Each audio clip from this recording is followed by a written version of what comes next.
Satara ZP राडा प्रकरणावरून मंत्री शंभूराज देसाई आक्रमक झालेत। सातारा पोलीस दंडाला पायाला कमरेला पकडून खेचत होती, यात मी जखमी झालो असं देसाई यांनी म्हटलंय। तर मंत्री मार खातायत, भाजपचं नाव घ्यायला घाबरतायत अशी टीका अनिल परब यांनी केली। दरम्यान सातारा पोलीस अधीक्षकांच्या निलंबनाचे आदेश नीलम गोरे यांनी दिले आहेत।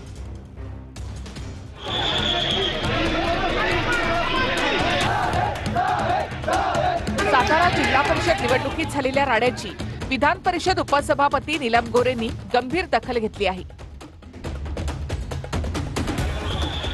सातारा पोलीस अधीक्षकांचे निलंबनाचे आदेश नीलम गोरे यांनी दिले।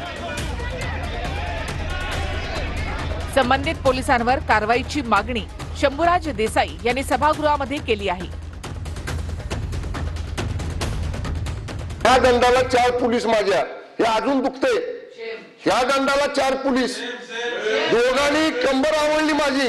त्या पोलीस दलाचा प्रमुख तुषार जोशी, एलसीबीचा इन्स्पेक्टर देवकर, एलसीबीचा असिस्टंट इन्स्पेक्टर गर्जे आणि त्यांच्या बरोबरचे 100 पोलीस यांच्यावर तात्काळ कारवाई करून त्याला निलंबित करा। ताबडतोब साताराचे पोलीस अधीक्षक आणि संबंधित ज्यांनी लोकांना ढकलाढकली केली, जखमी केलेला आहे आणि महत्त्वाचं म्हणजे मतदानाच्या प्रक्रियेपासून वंचित ठेवलेलं आहे, त्यांचं सरकारने निलंबन करावं असे मी निर्देश देत आहे। सन्माननीय उपसभापती मोदयांनी जो निर्देश दिलेला आहे त्याचं तंतोतंत पालन शासन करेल।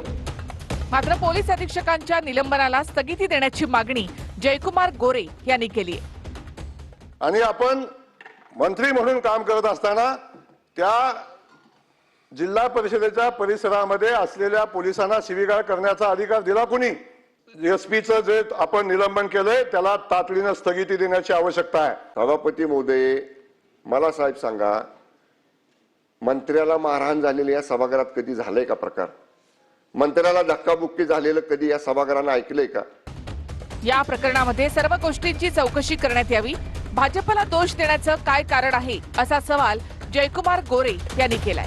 ज्यांनी दाखल केला गुन्हा तो राष्ट्रवादी पक्षाचा कार्यकर्ता आहे, तो त्या सदस्याचा मुलगा आहे आणि असं असताना भारतीय जनता पक्षाला दोष द्यायचं काय कारण आहे?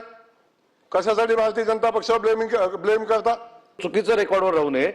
भारतीय जनता पार्टीचा उल्लेख कुठच्याही सन्माननीय सदस्यांनी केलेला नाही। निवृत्त न्यायाधीशांमार्फत या प्रकरणाची चौकशी करताना सातारा एसपी तुषार दोशींच्या आधीच्या कारकिर्दीची ही चौकशी केली जावी अशी मागणी शंभूराज देसाई यांनी केली आहे। त्यांचा ट्रॅक रेकॉर्ड काढा। आता मला बोलायचं नाही, काय उद्योग चाललेत वर्षभर साताऱ्यात? रेल्वे पोलीस मधला कुठला कर्मचारी आणून बसवलाय? काय उद्योग करायसाठी बसवलाय? सभागृहामध्ये खडाजंगी झाल्यानंतर साताऱ्याच्या एसपींचं निलंबन नको, बडतर्फ करा अशी भूमिका शिंदेंसोबतच्या बैठकीमध्ये आमदारांनी घेतली। तर सातारा जिल्हा परिषद अध्यक्ष निवडणुकीच्या विषयात कोणतीही तडजोड करणार नाही अशी भूमिका फडणवीसांसोबतच्या बैठकीमध्ये त्यांच्या आमदारांनी घेतली आहे। दोन्ही पक्षाच्या वरिष्ठ नेत्यांनी मुख्यमंत्री आणि उपमुख्यमंत्र्यांसोबतच्या स्वतंत्र बैठकीनंतर सामंत, सरनाईक, भुसे, राठोड यांनी फडणवीसांची भेट घेतली। दुसरीकडे मंत्री बावनकुळे यांनी उपमुख्यमंत्री शिंदेंची भेट घेतली आहे। स्वतःला वाघ समजतात, सत्ताधारी मंत्री पोलिसांचा मार खातायत असं म्हणत अनिल परबांनी या प्रकरणावरून हल्लाबोल केलाय। तर मंत्री शंभूराज देसाई आणि उदय सामंत यांनी परब यांच्यावर पलटवार केला आहे।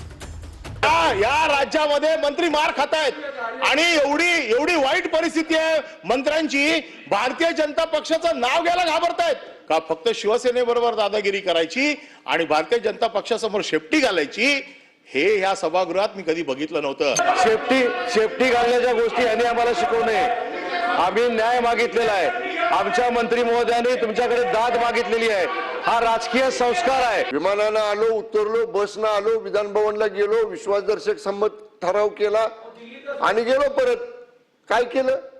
त्यामुळे आमच्या धाडसाचं विनाकारण तुम्ही हे बघा, विनाकारण आम्हाला डिवचायचा प्रयत्न करू नका।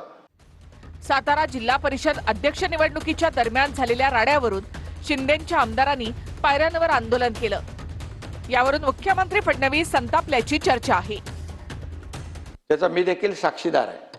मंत्री बघितले नाही, पदाधिकारी बघितले नाही, कोणी बघितले नाही, जसे आमदार बघितले नाही, असे आरोपीला जो असं पकडतात तसं पकडून घेऊन गेले.